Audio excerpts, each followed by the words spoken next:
Не се испомпуваат пари на брзина преку тендери само во РЕК Битола, туку и во државните електрани од страна на се уште непроменетите кадри од претходната власт. И тоа за купување струја. ЕСМ вчера објави тајна набавка на струја за 2 дена за која ќе плати 2 милиони евра, пишува порталот Фактор. Испораката е предвидена денеска и во сабота. ЕСМ барала понуди да купи 200 мегавати мокност за период од 48 часа.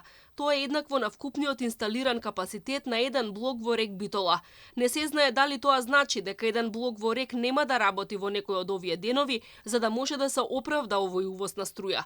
Се работи за 18.200 мегават часови електрична енергија, за кои според актуелните берзански цени од 107 евра за мегават час струја, ЕСМ ќе плати најмалку 2 милиони евра. Раководството на ЕСМ веќе подолг период работи нетранспарентно и не ги објавува јавните набавки за увоз на струја на интернет страницата, без да понесе никаква одговорност за тоа. Инаку Алфа претходно објави дека раководството во РЕК Битола се брза пред заминување, па склучило рекорден број договори по распишани тендери, вкупно 30 за само една недела.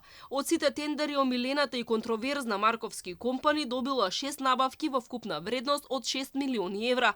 Оваа фирма се поврзува со сомнителни тендери токму во овој комбинат. Компанијата на белорускиот почесен конзул во предизборниот период ќари тендер тежок над 4,8 милиони евра за изнајмување на багери, камиони и помошна механизација.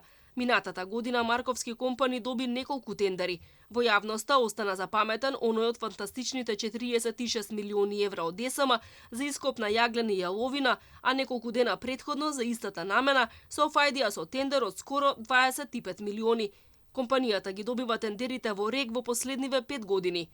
Премиерот Мицкоски во неколку наврати фрли сомнеж врз работата на РЕК Битола и други државни претпријатија и обвини за епски криминал направен од страна на претходната власт на СРСМ и ДУИ. Јавното обвинителство има полни раце работа и веќе почна да ги чешла овие фирми. Освен за милионските тендери во РЕК, обвинителството отвори предистраги и за случаите со коридорите 8 и 10, железничката пруга кон Бугарија со излез во тунел без крај, финансиската дупка од 8 милиони евра во национални шуми.